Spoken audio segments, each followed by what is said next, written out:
السلام علیکم خواتین و حضرات، ڈاکٹر علی ساجد آپ کی خدمت میں حاضر۔ آج ہمارا پروجیکٹ مینجمنٹ کی نشست کا آخری اور اختتامی لیکچر ہے۔ اگر آپ ریکال کریں تو ہم نے سٹیپ بائی سٹیپ بتدریج آہستہ آہستہ مختلف ایشوز کو ایڈریس کیا پروجیکٹ مینجمنٹ کے اندر۔ میں آج کی نشست کے اختتام پہ کوشش کروں گا کہ اس کو ریکیپ کروں اور جتنے ٹاپکس ہم نے کور کیے ہیں اس کو باری باری اعادہ کروں، لیکن آج کی نشست کا ٹاپک آپ کی خدمت میں پیش کرنا چاہوں گا۔ آج ہمارا آخری ٹاپک ہے project procurement and contract management, اور آخری حصے میں ہم ایتھکس ان پروجیکٹ مینجمنٹ پہ تھوڑا سا بات کریں گے اگر ٹائم نے ہمیں اجازت دی تو۔ اگر آپ ریکال کریں تو لاسٹ لیکچر میں ہم نے پروجیکٹ رسک مینجمنٹ کو بڑا اس کا ڈیٹیل میں اس کا انالیسس کیا تھا، تجزیہ کیا تھا، اس کا بھرپور اعادہ کیا تھا مختلف ٹاپکس کا، مختلف ایشوز کا under the heading of project risk management, جس میں ہم نے رسک کو ڈیفائن کیا تھا اور پروجیکٹ مینجمنٹ کے تناظر میں اس کے کانٹیکسٹ میں پروجیکٹ رسک مینجمنٹ کو ہم نے اس کی ویریس کیٹیگریز کو، اس کی ٹائپس کو، اس کے کمپوننٹس کو ون بائی ون ڈسکس کیا۔ اس کے ساتھ ساتھ ہم نے لاسٹ سیٹنگ میں رسک مینجمنٹ کے ساتھ ساتھ project risk planning, risk assessment اور رسک اسیسمنٹ کے اندر project risk identification and evaluation and analysis, اس کو باری باری مختلف ہیڈنگز میں مختلف حوالوں سے ون بائی ون ایڈریس کیا، اور آج کی سیٹنگ میں ہم کوشش کریں گے کہ آج ہم پروجیکٹ پروکیورمنٹ کو ڈسکس کریں اور دیکھیں کہ پروجیکٹ پروکیورمنٹ کے اثرات پروجیکٹ کی کامیابی پہ کیا ہیں اور کتنا اہم ہے۔ پی ایم آئی پروجیکٹ مینجمنٹ انسٹیٹیوٹ کے 9 باڈی آف نالج میں اس کو ایک بڑی بنیادی اہمیت حاصل ہے پروکیورمنٹ کو، اور آج کی سیٹنگ میں ہم پروکیورمنٹ کے سائیکلز دیکھیں گے۔ یہ 5 سائیکل ہیں جس کو ہم ون بائی ون ریویو کریں گے، جس میں ریکوائرمنٹ سائیکل ہے ہمارے پاس، ریکوزیشن سائیکل ہے ہمارے پاس، سولیسیٹیشن سائیکل ہے، اوارڈ کانٹریکٹ سائیکل ہے اور ایڈمن سائیکل ہے۔ ان 5 سائیکلز کے بعد ہم ٹائپس آف کانٹریکٹ کو دیکھیں گے کہ پروجیکٹ کے اندر کتنی قسم کے ٹائپس آف کانٹریکٹ ہیں جو کہ آپ یوز کر سکتے ہیں ایز اے مینیجر، ڈفرنٹ حالات میں، ڈفرنٹ کنڈیشنز میں، ڈفرنٹ بیک گراؤنڈ میں، اور یہ 6 کے 6 ٹائپس آپ کو ہیلپ کریں گی کہ چناؤ کر سکیں بہترین کانٹریکٹ کا، جو کہ آپ کو اسسٹ کرتا ہے اس مخصوص حالات میں پروجیکٹ کی کامیابی کو انشور کرنا۔ اور آج کی سیٹنگ کے اختتام پہ ہم بات کریں گے پروجیکٹ کے ایتھکس، اور ایز اے پروجیکٹ مینیجر آپ کو کن کن اخلاقی قیود اور ضوابط کو ملحوظ خاطر رکھنا پڑے گا۔ حسب معمول آج کی سیٹنگ کا میں سٹارٹ کر رہا ہوں ایک دنیا کی گریٹسٹ موٹیویشنل فلاسفر اور تھنکر ہیلن کیلر کی ایک سٹیٹمنٹ سے، اور موصوفہ ارشاد فرماتی ہیں کہ self pity is our worst enemy, if we yield to it we can never do anything wise in this world. اگر اپنے آپ کو ہم نے اپنی ذات پہ الزام تراشی کے حوالے سے اور مظلومیت کا لبادہ اوڑھنے کے حوالے سے سلسلہ شروع کر دیا تو ہم دنیا میں کبھی بھی ترقی نہیں کر سکتے۔ سیکنڈ سٹیٹمنٹ ہے ہمارے پاس، to be prepared is half the victory, اور یہی وجہ ہے کہ پروجیکٹ پلاننگ میں اور پروجیکٹ کے مختلف جو ایشوز کو ہم نے ڈسکس کیا ون بائی ون، اس میں بنیادی محرک، بنیادی جذبہ جو تھا کہ آپ کو پریپیئر کیسے کیا جائے پروجیکٹ کی کامیابی سے۔ اور جیسے کہ اسٹیٹمنٹ میں آپ پردہ اسکرین پہ دیکھ رہے ہیں کہ آپ کی آدھی وکٹری ہے یا آدھی فتح ہے وہ پروجیکٹ کی کامیابی اس وقت ہوتی ہے جب آپ تیاری مکمل کر رہے ہیں۔ جرمن فلاسفر ہے گوئٹے، ان کا ارشاد ہے، وہ بڑی مزیدار بات کہتے ہیں پروجیکٹ کے اندر ٹیم کے حوالے سے جن لوگوں کو آپ افرادی قوت کو استعمال کریں گے پروجیکٹ کی کامیابی کے لیے، سکسیس کے لیے، ان کے متعلق گوئٹے کا ایک بڑا اچھا مشورہ ہے، اس کو اپنے پلے باندھ لیں۔ موصوف ارشاد فرماتے ہیں کہ treat people as if they were what they ought to be and you help them to become what they are capable of being۔ ان کو مدد کریں اس سطح پہ لانے کی جس کے وہ قابلیت کے حقدار ہیں، اور یہ لیڈرشپ کا ایک طرہ امتیاز ہے، اس کا بیسک خاص ہے، اس کا ٹریٹ ہے، اس کی ریکوائرمنٹ ہے۔ لیڈرشپ محض حکم جلانے کے لیے یا لوگوں کو مسحور کرنے کے لیے نہیں، بلکہ ان کی کیپیبلٹیز کو بڑھا کے ایک خاص حد تک ان کی شخصیت کو ڈیولپ کرنے کا نام بھی لیڈرشپ ہے۔ نیکسٹ اسٹیٹمنٹ جو ہے، اگلی آواز اخلاق جو میرے پاس ہے، آپ پردہ اسکرین پہ دیکھ رہے ہیں، the quality of person's life is in direct production to their commitment to excellence regardless of their chosen field of endeavour. اس سے قطع نظر کہ آپ کس فیلڈ میں کام کر رہے ہیں، آپ کی کمٹمنٹ ہے, آپ کی ڈیڈیکیشن ہے, آپ کی جدوجہد کی ایک کوشش ہے, یہ آپ کو ایک معراج پہ لے کے جاتی ہے اور نئی رفتوں پہ متمکن کرتی ہے اور نئی جہتوں پہ استوار کرتی ہے. خواتین و حضرات, اگلی statement of the day is about thinking, اور یہ تھنکنگ ہے کہ the race is not always to the swift. ہر وہ شخص نہیں جیتتا جو تیز بھاگتا ہے. سو برقرفتاری محض کامیابی کی ضمانت نہیں, but to those who keep on running, بلکہ ان لوگوں کے لیے کامیابی ان کا رستہ تلاش کرتی ہے یا ان کے قدم چومتی ہے جو جہد مسلسل کے ساتھ, ثابت قدمی کے ساتھ کوشش کرتے رہتے ہیں اور آہستہ آہستہ چلتے رہتے ہیں. In 3 words, I can sum up everything. صرف 3 الفاظ میں دنیا کی ہر چیز کا ایک خلاصہ پیش کر سکتا ہوں. I have learned about my life, جو میں نے زندگی میں سیکھا, اور وہ 3 الفاظ کیا ہیں؟ It goes on. ترقی, کوشش, جہد مسلسل اور کامیابی کے لیے منزل کی تلاش, مسلسل تسلسل کے ساتھ, ثابت قدمی کے ساتھ, استقلال مجازی کے ساتھ. یہ سٹیٹمنٹ ہے رابرٹ فراسٹ کی, ایک پوئٹ ہے, آپ کو بڑا اچھا میسج دیا انہوں نے. اور ایکشن ان یور پروجیکٹ کے حوالے سے سٹیٹمنٹ میں آپ کی خدمت پیش کر رہا ہوں. Action may not always bring happiness, but there is no happiness without action. خواتین و حضرات, ان چند میسج کے بعد جو آج کے ہمارے 45 لیکچرز کے آخری آواز اخلاق میں نے آپ کی خدمت میں پیش کی, آج کی میں گفتگو کا باضابطہ سٹارٹ کرنا چاہ رہا ہوں, آغاز کرنا چاہ رہا ہوں. اگر آپ پروکیورمنٹ کی بات کرتے ہیں کسی پروجیکٹ میں, تو یہ کیا چیز ہے؟ بنیادی طور پہ پروکیورمنٹ 2 پارٹیوں کے درمیان ایک پروسیس ہے جس میں لین دین اور خرید و فروخت کے حوالے سے گفتگو ہوتی ہے. یہ خرید و فروخت جو ہے گڈس کے حوالے سے بھی ہے, فزیکل پروڈکٹس کے حوالے سے جس کو آپ کہہ سکتے ہیں, اور سروسز کے حوالے سے بھی ہے. مثلا پروجیکٹ کی designing of the building, architect نے اس کو ڈیزائن کیا, اس کو لے آؤٹ کیا, اس کی اسکیپنگ کی, لینڈ اسکیپنگ کی, یہ ساری چیزیں سروسز میں آتی ہیں اور مینوفیکچرنگ میں اس کی ریئل آؤٹ پٹ آتی ہے. So acquisition of goods and services is called acquisition. Acquisition کے اندر آپ کو ایک بڑا کامن ورڈ ملے گا پروکیورمنٹ پروسیس کے اندر, وہ ہے کانٹریکٹنگ. تو جب میں ایکوزیشن کی بات کرتا ہوں, پروکیورمنٹ کی بات کرتا ہوں, تو کانٹریکٹنگ خود بخود ساتھ آ جاتی ہے. سو جیسے میں نے بھی آپ کی خدمت میں کہا کہ ایکوزیشن 2 پارٹیوں کے درمیان ایک باہمی رضامندی سے ایک سودا ہے جس کا بنیادی مقصد یہ ہے کہ آپ ایک دوسرے کی صلاحیتوں کو, کارکردگی کو, پرفارمنس کو, اسکل کو, ہنر کو پروجیکٹ کی بہتری کے لیے استعمال کریں اور مارکیٹ کی پرائس کے مطابق اس کی قیمت کو چکائیں. یہ پروکیورمنٹ کی بیسک فلسفی ہے جو میں نے آپ کی خدمت میں پیش کی. Ladies and gentlemen, today in the world of project management, with the passage of time, we have excelled in the good management procurement practices. اور ان practices کی وجہ سے آپ کی corporate profitability میں خاطر خواہ اضافہ ہوا ہے, اور آپ ایز اے پروجیکٹ مینیجر اس قابل ہوئے ہیں کہ آپ ایڈوانٹیج لے سکیں کئی چیزوں کا. مثلا آپ کوانٹٹی ڈسکاؤنٹ لے سکتے ہیں اچھی پروکیورمنٹ پریکٹسز سے, آپ اپنی کیش فلو پرابلم کو منیمائز کر سکتے ہیں, اس میں خاطر خواہ کمی کر سکتے ہیں, and you can also try to find out or seek out the quality supplier who can ensure the timely quality provision of raw material or any product or service of your need. So اچھی procurement جو ہے وہ contribute کرتی ہے profitability کی طرف, جس کو ہم نے ابھی تعین کیا. سو اس کے لیے ضروری ہے کہ پروکیورمنٹ کو سینٹرلائز کیا جائے پروجیکٹ مینجمنٹ کے اندر, جس کی وجہ سے آپ بڑا اسٹینڈرڈائز پریکٹسز کو امبیڈ کر سکتے ہیں پروجیکٹ مینجمنٹ کے اندر, اور آپ کا پیپر ورک اور ٹائم کا ضیاع دونوں رک جاتا ہے. سو آبجیکٹو کیا ہوا پھر پروجیکٹ پلاننگ کا, جو کہ پروکیورمنٹ کے حوالے سے ہے؟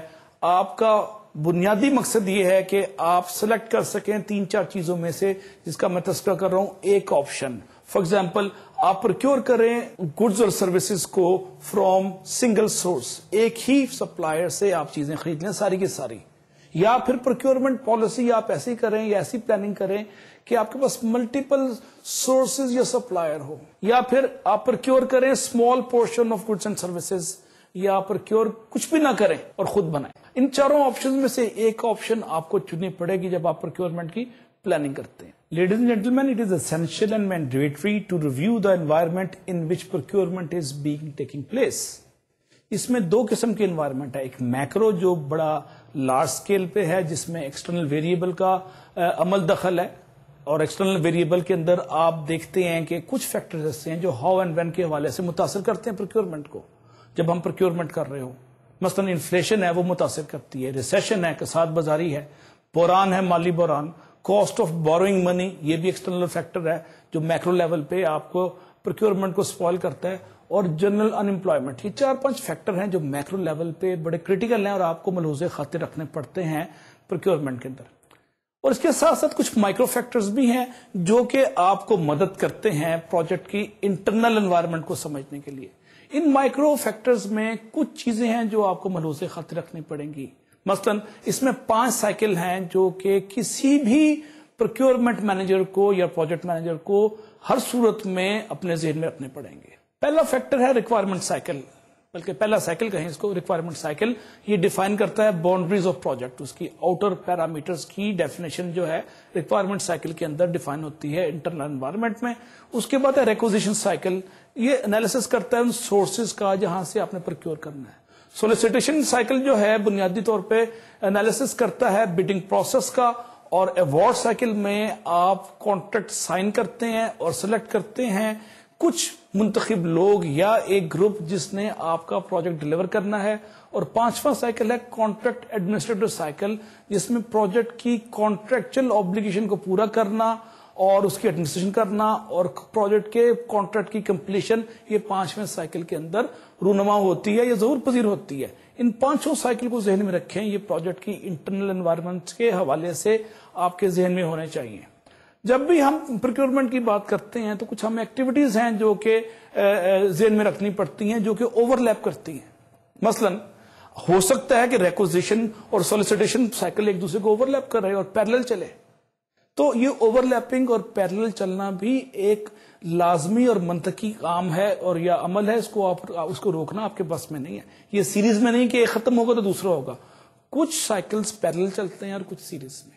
اب میں ان 5 سائیکلز کی تھوڑی سی وضاحت کرتا ہوں تاکہ آپ کو اس کی بنیادی فلسفی اور اس کے اندر جو چیزیں ہیں کار فرما، اس کو آپ کے ذہن میں کچھ آئیڈیا ہو سکے. ریکوائرمنٹ سائیکل میں پہلا سٹیپ ہے آپ کے پاس کہ پروکیورمنٹ پروسیس کی definition of project with specifically آپ زور دیتے ہیں ریکوائرمنٹس پہ، ریکوائرمنٹ انالیسس میں. تو ریکوائرمنٹ سائیکل کے اندر آپ کو 5-6 چیزیں ذہن میں رکھنی پڑیں گی. جو پہلی چیز ہے اس میں ہے پروجیکٹ کی نیڈ ڈیفینیشن، کہ پروجیکٹ کیوں شروع کیا گیا. اس کے ساتھ ساتھ آپ کو ڈیولپ کرنے پڑیں گے آپ کو SOW جس کو اسٹیٹمنٹ آف ورک کہتے ہیں، پروجیکٹ کی اسپیسیفکیشنز ہیں وہ طے کرنی پڑیں گی اور ورک بیک ڈاؤن اسٹرکچر طے کرنا پڑے گا. اس کے ساتھ ہی تیسرے پوائنٹ میں آپ انالیسس کریں گے کہ یہ جو پروڈکٹ ہم بائی کر رہے ہیں کیا ہم اپنی فیکٹری یا پروجیکٹ میں خود بنا سکتے ہیں. تو اس کو میں دوسرے الفاظ میں کہوں گا کہ میک اور بائی ڈیسیژن، کہ آپ نے یا تو خود بنانا ہے یا اس کو آؤٹ سورس کر دینا ہے.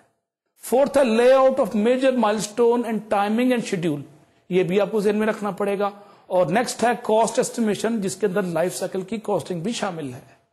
And next is obtaining authorization and approval to proceed، کہ آپ کو اجازت ملے اور آپ آگے جا سکیں پروکیورمنٹ کے لیے.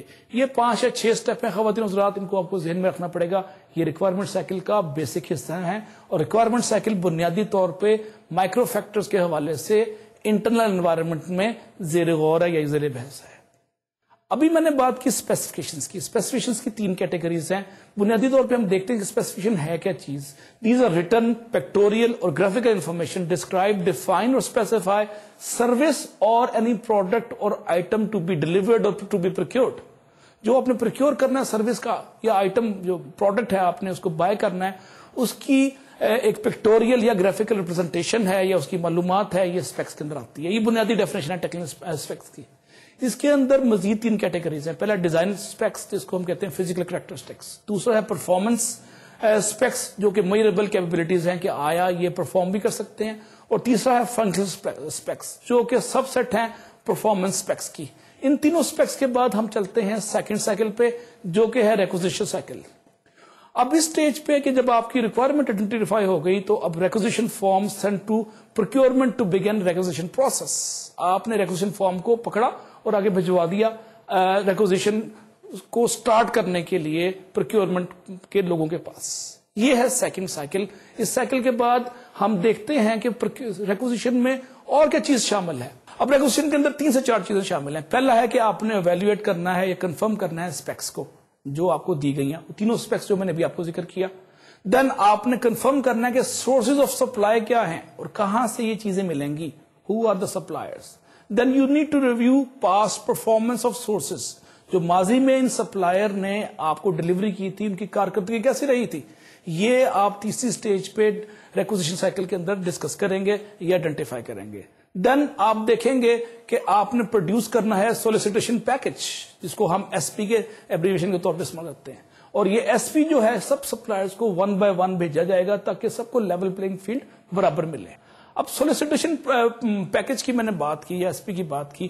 ایس پی کے اندر کیا شامل ہے؟ بنیادی طور پہ اس میں بڈ ڈاکومنٹ شامل ہے، اور بڈ ڈاکومنٹ ایک سٹینڈرڈ فارم ہے جو کہ کمپلائنس کے لیے استعمال کیے جاتے ہیں اور نارملی آپ کو آپ کا جو کسٹمر ہے وہ پرووائڈ کرتا ہے. اس کے بعد ایس پی میں کیا شامل ہے؟ سیکنڈ چیز وہ ہے لسٹنگ آف کوالیفائڈ وینڈرز، جو لوگ اس قابل ہیں کہ آپ کو چیزیں سپلائی کر سکیں اور ان کے پاس فنی اور تکنیکی اعتبار سے اتنی استطاعت حاصل ہے، تو آپ ان کو شارٹ لسٹ کریں گے اور ان کو لسٹ کر کے ان کو بھجوائیں گے تاکہ وہ بڈنگ کے پروسیس میں آ سکیں.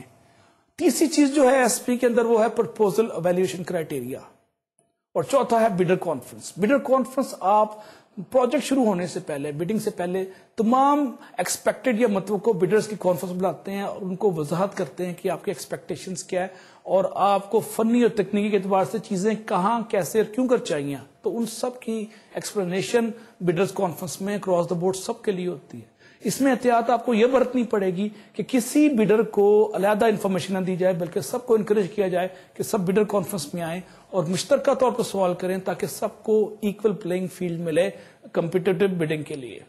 اس کے ساتھ جو پانچویں چیز ہے ایس پی کے اندر وہ ہے چینج ریکویسٹ مینجمنٹ، اور چھٹا ہے سپلائر کو پیمنٹ پلان کیا ہوگا. یہ سب چیزیں اس میں شامل ہے. Ladies and gentlemen, the third cycle in the procurement process is solicitation cycle. Primarily, it is meant to select the acquisition method, and it is very critical in the procurement process itself. اب یہ acquisition method جس کا میں نے ذکر کیا، یہ کون ہے اور کیا ہے؟ Normally, we have three kind of acquisition method. The first is advertising, second is negotiation, and third is small purchase. Small purchase routine کس purchase ہے کہ آپ نے آفس کے لیے پیپر خرید لیا، فیکس کے لیے پیپر خرید لیا، اسٹیشنری آئٹمس خرید لی، آفس سپلائیز لے لیے، اس کو ہم زیر بحث نہیں لائیں گے. تو ہم پہلے دیکھتے ہیں کہ advertising as a acquisition method کیا چیز ہے. So companies goes out for sale bid in the acquisition process اور میتھڈ، جس کو میں نے نام دیا ایڈورٹائزمنٹ کا. اس میں نیگوسیشن نہیں ہوتی، بلکہ آپ اخبار میں یا کسی طریقے سے مشتہر کرتے ہیں کہ کمپیٹیٹو مارکیٹ بڈنگ ہو رہی ہے اور مارکیٹ فورسز ڈٹرمن کرتی ہیں پرائز کو، اور ایوارڈ آف دا کانٹریکٹ جو ہے وہ لوئسٹ بڈر کو جاتا ہے، جس کی سب سے کم قیمت ہو، جس کی سب سے کم اس نے اپنی دی ہو price for the supply of the goods اور سروسز. یہ ہے ایڈورٹائزنگ کے اندر ایک normal process. Ladies and gentleman, the next acquisition method is negotiation. In case you don't have any competitive bidding process, then you normally call the potential bidder or supplier and you bargain the prices with him or her. آپ اس کے ساتھ بیٹھ کے سودے بازی کرتے ہیں، قیمت کا تعین کرتے ہیں، اور اس سٹیج پہ جو آپ کا کسٹمر ہے وہ یا تو ریکویسٹ فار انفارمیشن مانگتا ہے، یا ریکویسٹ فار کوٹیشن مانگتا ہے، یا ریکویسٹ فار پروپوزل آپ کو دینی پڑتی ہے، یا آر ایف پی جو ہے نارملی ایک بڑا مہنگا پروسیس ہے جو کہ وینڈر کو دینا پڑتا ہے. ریکویسٹ فار پروپوزل، اس کو بڑا ہوم ورک کرنا پڑتا ہے، اس کو بڑا اس میں ڈیٹیل میں جانا پڑتا ہے، اس کی بہت جزیات اور پرائسنگ کے لیے اس کو بہت بھاگ دوڑ کرنی پڑتی ہے.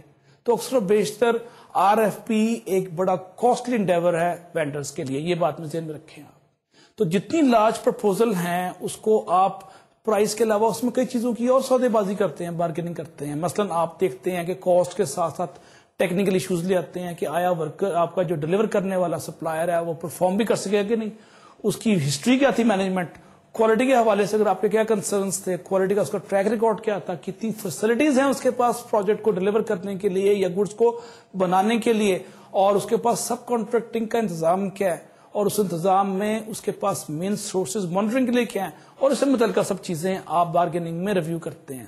تو آپ دیکھتے ہیں کہ لارج کانٹریکٹ نیگوسیشن صرف پرائز کے حوالے سے بات نہیں ہوتی اس میں، بلکہ اس میں quality, quantity, timings, price, quality کے ساتھ ساتھ اس کی commitment, man power availability, skilled man power, سب چیزیں آ جاتی ہیں جو کہ بڑا کریٹیکل ہے. تو کانٹریکٹ نیگوسیشن میں آپ ان سب چیزوں کو ساتھ لے کے آتے ہیں.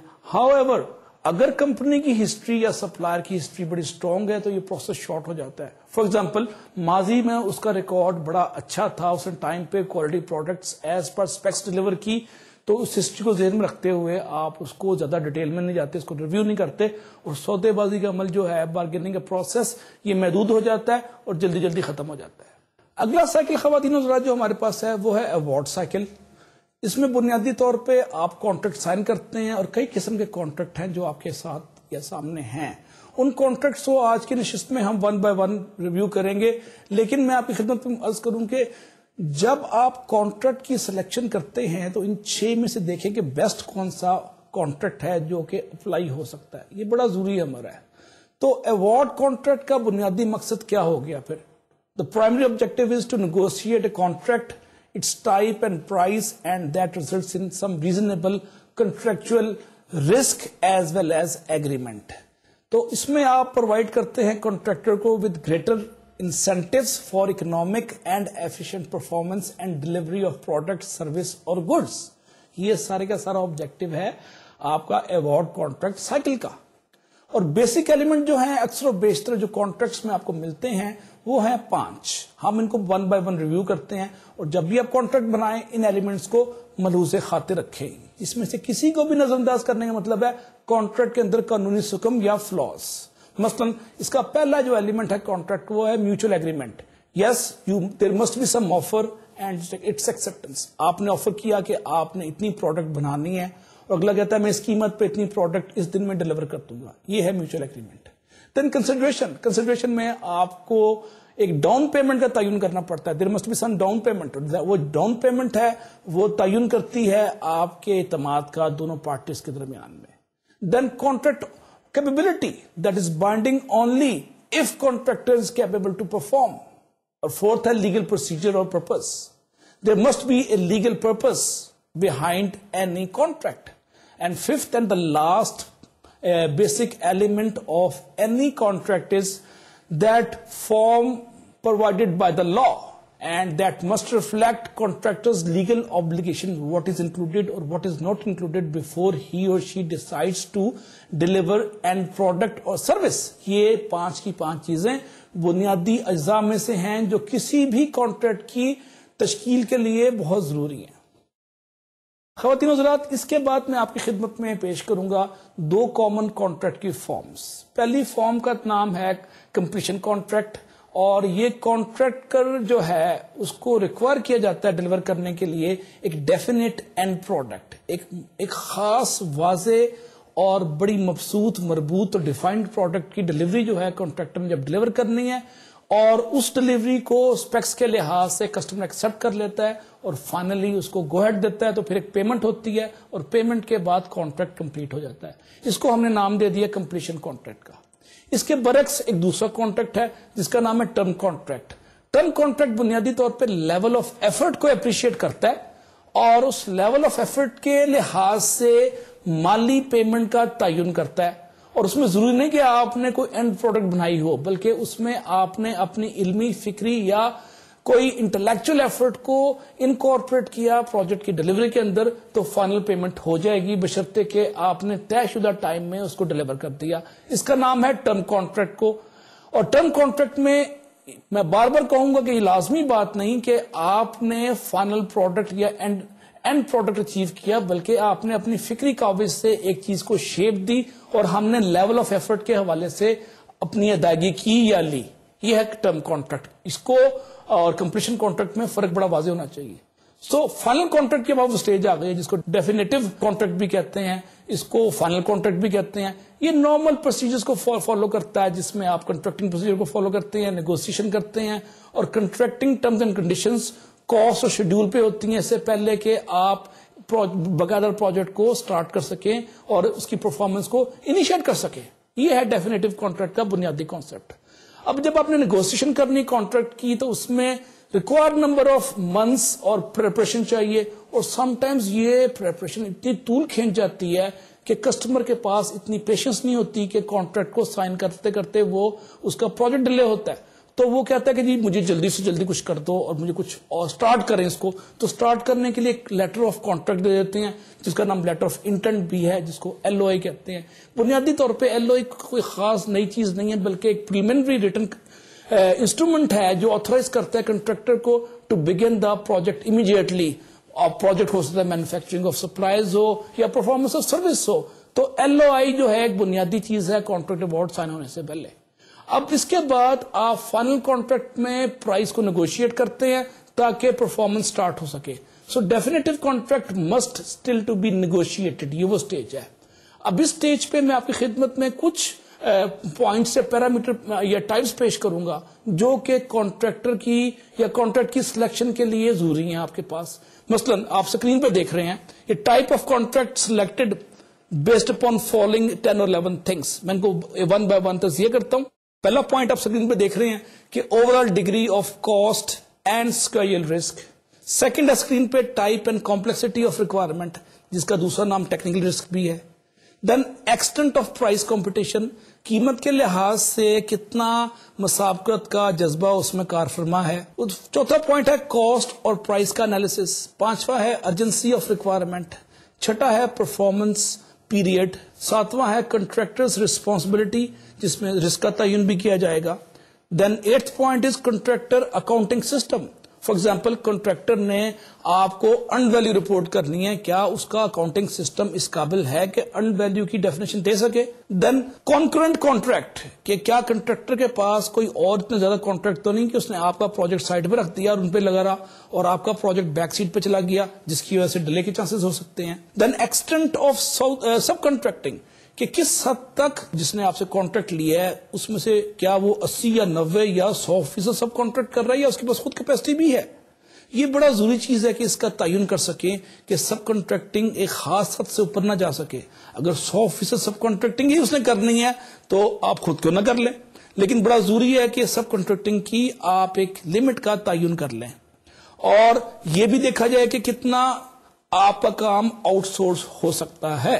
خواتین و حضرات, پروجیکٹ کے مختلف ایریاز میں مختلف مراحل میں جب آپ کو کانٹریکٹ کی نوبت آئے تو آپ کو یہ پتا ہونا چاہیے کہ کون سا کانٹریکٹ, کون سی کیٹیگری, کون سی ٹائپ اور کون سی کلاس کا کانٹریکٹ آپ پہ زیادہ قابل عمل ہے وہاں پہ.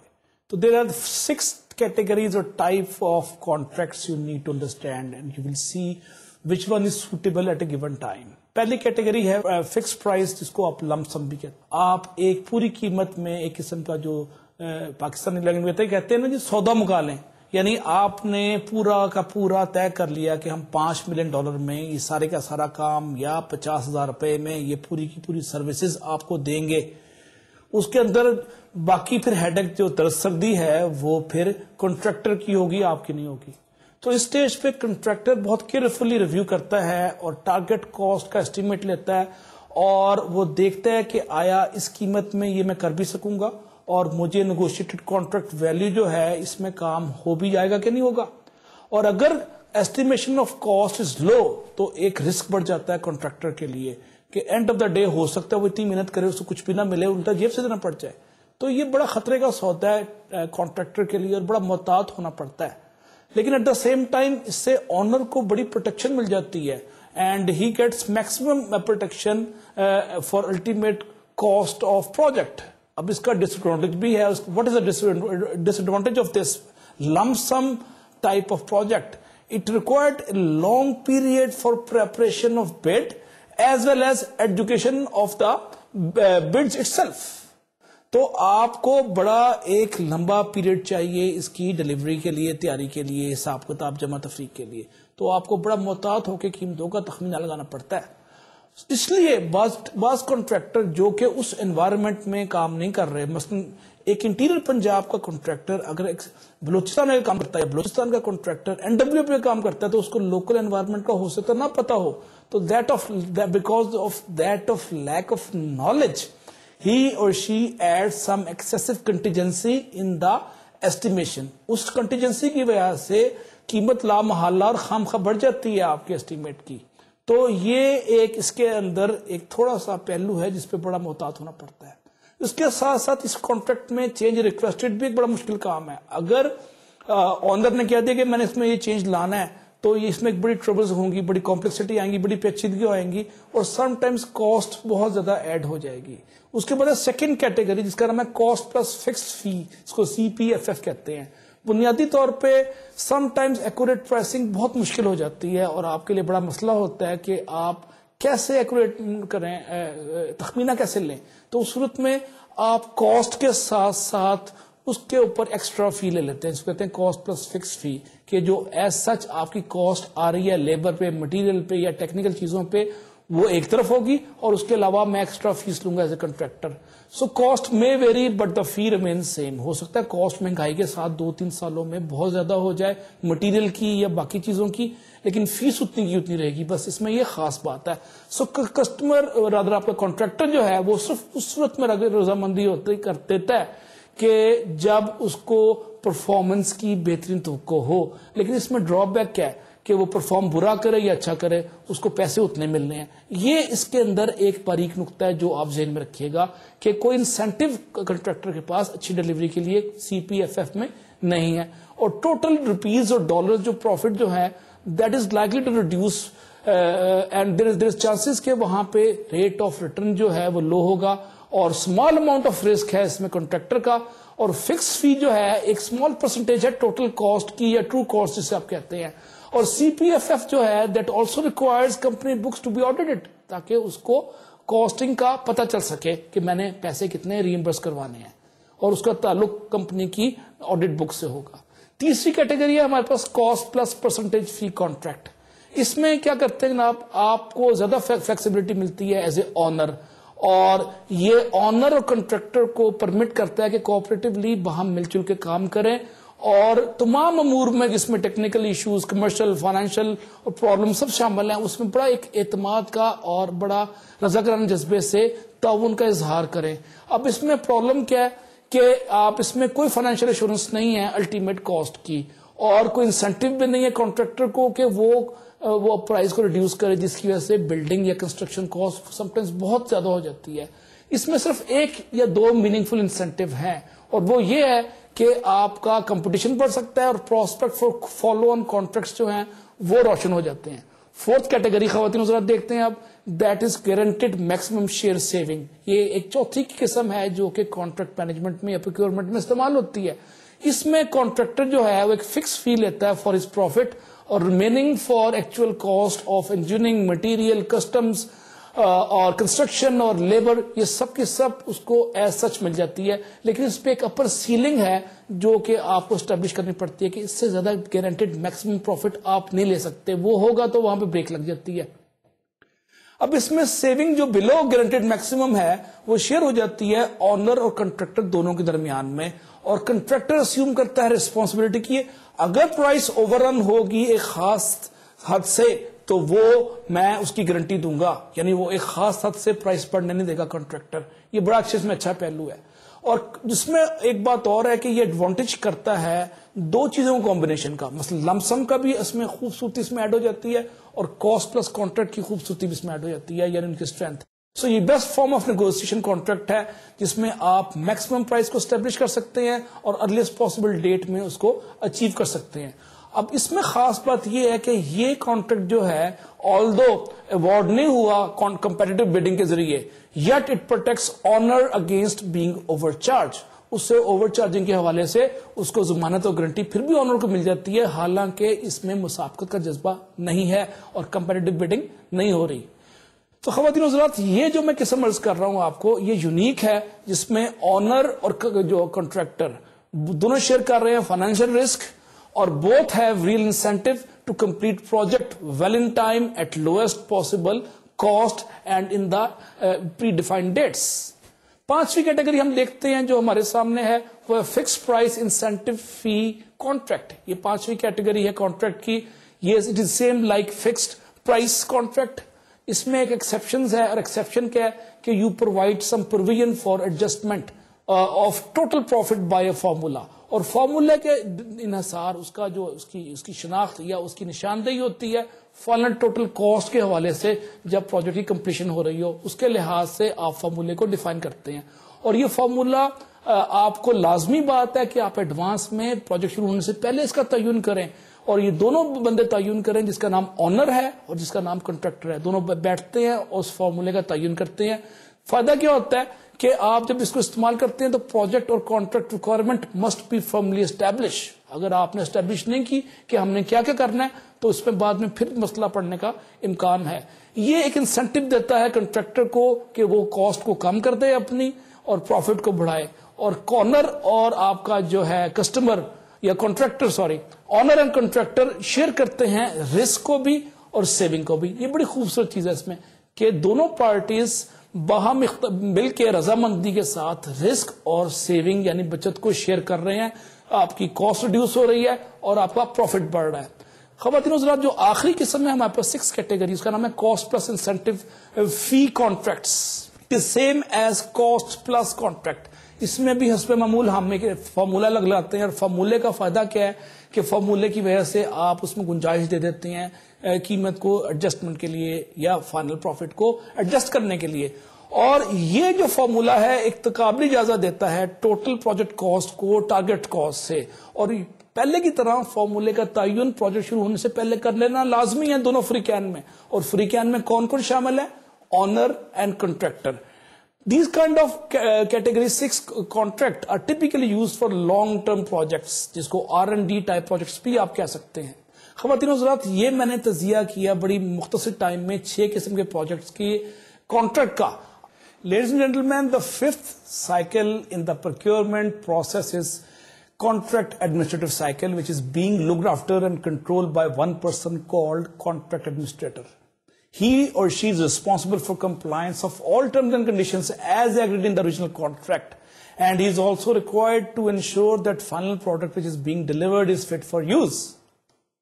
So, in order to ensure compliance, he or she must see a couple of things, and if he ignore one thing, that may likely to jeopardize the very spirit of the project as a whole. For example, I'm just showing you one slide of the TV screen. These are the function of contract administrator. Those are typically include 5 or 7 or 8 things. For example, اس میں change management کی بات ہو رہی ہے. Specifications کی interpretation یعنی جو آپ نے اسپیکس دی ان کی تشریح اور توضیح کیسے ہوگی, اس کی کیسے صراحت ہوگی, اس کی ایکسپلینیشن کیسے ہوگی, اس کی بات ہو رہی ہے. ایسا کمپلائنس ہو رہا ہے. Adherence to quality, then warranties کے حوالے سے بات ہو رہی ہے.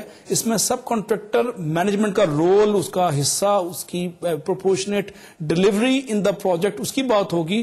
پروڈکشن سروس کی بات ہو رہی ہے. ویورز جو ہیں چھوٹ دی جاتی ہے اس کی بات ہوگی. کانٹریکٹ بریچ کے بارے میں اس کی ڈیٹیل وضاحت ہوگی. ریزولوشن آف ڈسپیوٹ, یہ بڑا میجر ایشو ہے. پروجیکٹ ٹرمینیشن کیسے ہوگی, پیمنٹ شیڈیول کیا ہے, اور پروجیکٹ کلوز آؤٹ کیسے ہوگا. یہ سب چیزیں جو ہیں 5th سائیکل میں انشور کرے گا کانٹریکٹ کا ایڈمنسٹریٹر, جو کہ ذمہ دار ہے کہ سب کے سب چیزیں خواتین حضرات یہ اندر شامل ہوں کانٹریکٹ کے اندر. اور ایک چیز بھی اگر آپ نے اگنور کر دی, جیسے میں نے پہلے آپ کی خدمت میں گزارش کی ہے, تمام پر تمام پروجیکٹ پہ اس کے منفی اثرات مرتب ہونے کے اندیشے ہیں. آپ کو بہت محتاط ہونا پڑے گا. اور کانٹریکٹ کا ایڈمنسٹریٹر جو ہے وہ بہت ایکسپیرینس اور سیزن پروفیشنل ہائر کرنا پڑے گا. خواتین حضرات یہ ہماری آج کی سیٹنگ کا پہلا پارٹ ختم ہو گیا. میں ابھی آپ سے تھوڑا ٹائم لوں گا, چند منٹ اور پروجیکٹ کے ایتھیکل ایشوز پہ بات کروں گا کہ ایتھکس کی کیا اہمیت ہے. ہم نے ایک پچھلی نشست میں بھی اس پہ تھوڑی سی روشنی ڈالی تھی اور ایتھکس کو ڈیفائن کیا تھا. آج کی نشست میں ہم دیکھیں گے سوسائٹل ایتھکس کیا چیز ہے, اور آہستہ آہستہ ہم اس کو کنکلوڈ کریں گے, فوکس کریں گے اور مرکوز کریں گے پروجیکٹ کے ایتھکس کے اندر. پی ایم آئی نے باقاعدہ پروفیشنل پروجیکٹ کے مینیجرز کے ایتھکس ڈیفائن کیے ہیں. تھوڑا سا آج ہمیں ٹائم ملا اس کو بھی دیکھیں گے, ورنہ آپ کو میں مٹیریل میں سب چیزیں دے دوں گا. یاد رہے کہ آنے والے دن انکلوڈنگ آج اگر کوئی پروجیکٹ مینیجر مسلسل پروجیکٹ مینجمنٹ کے اصول, ضابطوں اور اخلاق کی پاسداری نہیں کر رہا اور ان کی پامالی میں روز مشغول ہے تو اس پہ پینلٹی لگ سکتی ہے اور اس پہ پکڑ دھکڑ ہو سکتی ہے. آپ کو بڑا محتاط رہنا پڑے گا اور پروجیکٹ مینجمنٹ کے پروفیشنل کوڈ آف ایتھکس کو فالو کرنا پڑے گا. میں آنے والے چند منٹوں میں تھوڑی سی روشنی ڈال پاؤں گا اس پہ, لیکن آپ کی خدمت میں گزارش ہے کہ اس کو انٹرنیٹ سے اور مختلف کتابوں سے ڈیٹیل اسٹڈی کریں اور اپنے بڑے بڑے پروجیکٹس میں حتیٰ کہ چھوٹے پروجیکٹ میں امبیڈ کریں. So standards and member of society use these ethics when dealing with each other. یہ بنیادی پہلو ہے اس میں, based on values and standards. تو societal ethics are found in the society as a rule or legal norms or a couple of things in that same category, and they are codified in the form of law and societal customs بھی کہتے ہیں. These are norms which dictates how people should behave, ان کو کیسے عمل یا رد عمل کرنا چاہیے. اور societal ethics are very based on a given society. یہ ویری کرتے ہیں ہر سوسائٹی سے سوسائٹی میں. اور اس میں مثلا ایک ملک میں سوسائٹل ایتھکس جو ہیں ہو سکتا ہے دوسرے ملک کے سوسائٹل ایتھکس سے ڈفرنٹ ہوں, لیکن اس کی براڈ کیٹیگری, اس کی براڈ اسپرٹ, اس کی براڈ جو ہے سوشل فیبرک, اس میں زیادہ چینج نہیں ہے. پروفیشنل ایتھکس بنیادی طور پہ ویلیوز اینڈ اسٹینڈرڈز ہیں, یوز ہو جاتے ہیں پروجیکٹ مینیجرز کے ذریعے مختلف پروجیکٹ کے اندر کسی بھی ورک پلیس پہ, اور یہ اپلائی کیے جاتے ہیں جب ڈیسیژن میکنگ ہو رہی ہو اور ڈیسیژن میکنگ میں کلیئر کٹ کوئی ڈائریکشن نظر نہ آ رہی ہو. دنیا میں بڑے بڑے اداروں نے پروفیشنل ایتھکس کو ایمبیڈ کرنے کے لیے, انفورس کرنے کے لیے اور انکارپوریٹ کرنے کے لیے اپنے اپنے ادارے بنائے ہیں. مثلا پاکستان میں پاکستان میڈیکل ایسوسی ایشن ہے, وکیلوں کی بار کونسل ہے, جو انشور کرتے ہیں کہ ضابطۂ اخلاق کی پاسداری ہوتی رہے اور پامالی نہ ہو.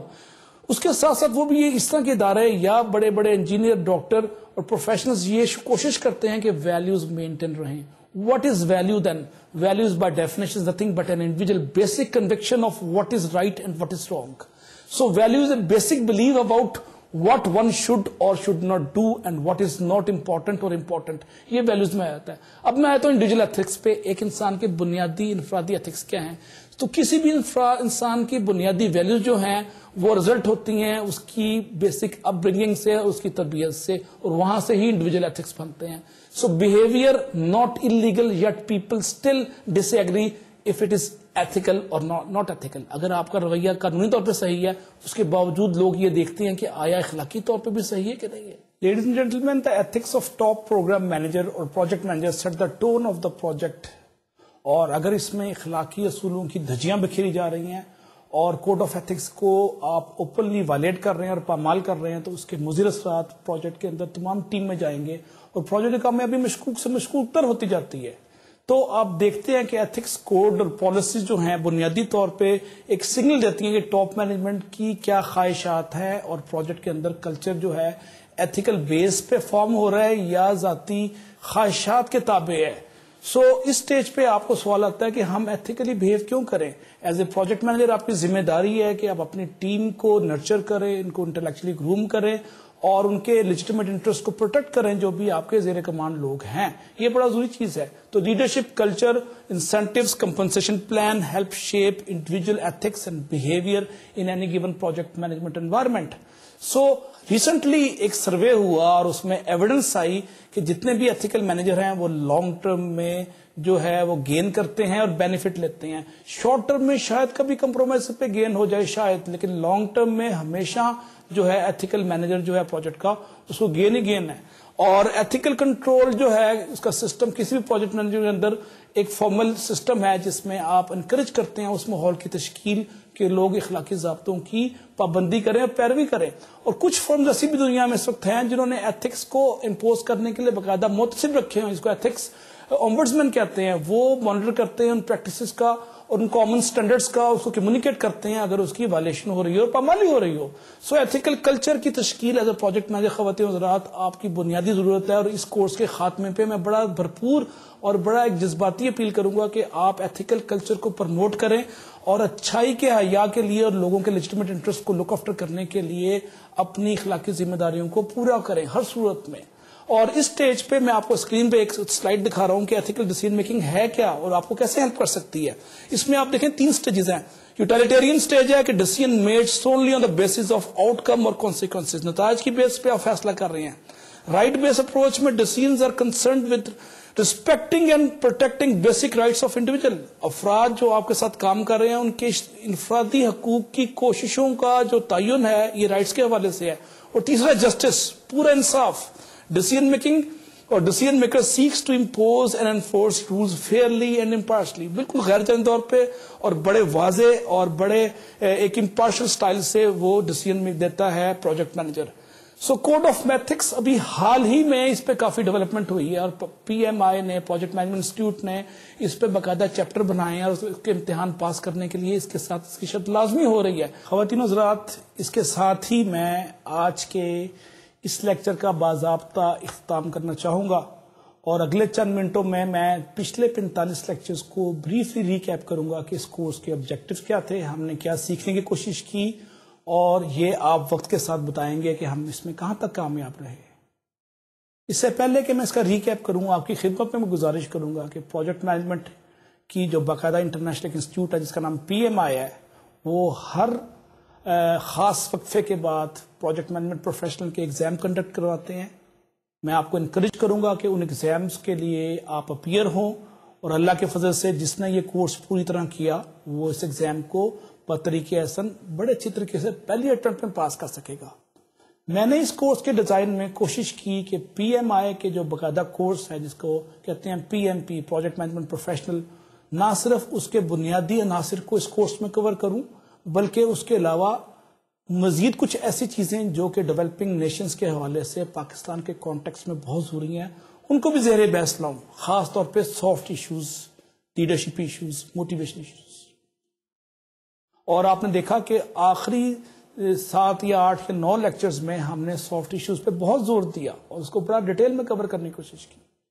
تو پہلی فرصت میں آپ PMP کا امتحان پاس کرنے کی کوشش کریں تاکہ آپ کو دنیا کے کسی بھی ملک میں جاب ملنے کے لیے آپ کے امکانات روشن تر ہو سکیں۔ اس کے علاوہ آپ کا ذہن بہت کھلے گا۔ اگر آپ ریکال کریں تو پہلے لیکچرز میں ہم نے مینجمنٹ کی ڈیفینیشنز دی اور پھر پروجیکٹ مینجمنٹ کو ڈیفائن کیا، پروجیکٹ مینیجر کا رول لے کے آئے، پھر پروجیکٹ پرپوزل پہ ڈیٹیل بات کی، جبکہ PMP یا PMI کے اندر پروجیکٹ پرپوزل کی بات نہیں ہوتی۔ 2 سے 3 لیکچر ہمارے پروجیکٹ پرپوزل پہ محیط رہے۔ پھر پروجیکٹ کی فیزیبلٹی کیسے بنائی جاتی ہے، 6 قسموں کی فیزیبلٹی کو ہم نے بڑا بصراحت ایکسپلین کیا اس کورس میں 3 سیشنز میں۔ پروجیکٹ کی سلیکشن کے میتھڈ کیا ہیں، سائٹ سلیکشن کیا ہے، انیشیشن کیسے ہوگی، آپ کی کک آف میٹنگز میں کیا ہوتا ہے، وہ سب چیزیں میں نے شروع میں آپ سے زیر بحث لایا۔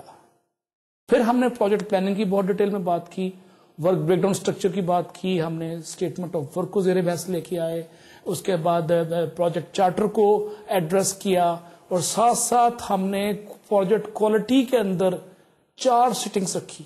میرے نزدیک پروجیکٹ کوالٹی پروجیکٹ کی ترقی کے لیے یا کامیابی کے لیے ایک بنیادی کنجی کی اہمیت حاصل کرتی ہے، اسی لیے پروجیکٹ کوالٹی پہ میں نے بہت زور دیا، اور آخری لیکچر میں کوالٹی کے ساتھ میں نے اس کے ساتھ امپروومنٹ ٹولز کی اپلیکیشن اور اس کو بنانے کا طریقہ کار بھی آپ کو واضح کیا۔ کسی سٹیج پہ جا کے ہم بہت زیادہ ٹیکنیکل ہو جاتے تھے لیکن ہمارا اس کے بغیر گزارا نہیں تھا۔ پروجیکٹ کی نیٹ ورکنگ اور شیڈیولنگ پہ مزید ہم نے 3 لیکچر دیے۔ 2830 لیکچر میں ہم نے اس کو طے کیا کہ نیٹ ورکنگ اور شیڈیولنگ کیسے کرتے ہیں، اور اس کی کچھ ایگزامپلز میں نے آپ کو دی، اور وہاں بھی چیزیں تکنیکی اور فنی حوالے سے سم ٹائمز مشکل تر ہوتی جاتی تھی، لیکن میں آپ پہ زور دوں گا کہ مشکلات کو پانے کا، اس کو اوور کم کرنے کا ایک ہی طریقہ ہے کہ آپ مسلسل مطالعہ کرتے رہیں اور ایک کے بجائے 2 یا 3 کتابوں کو زیر مطالعہ لا کے اس میں سے سیکھیں۔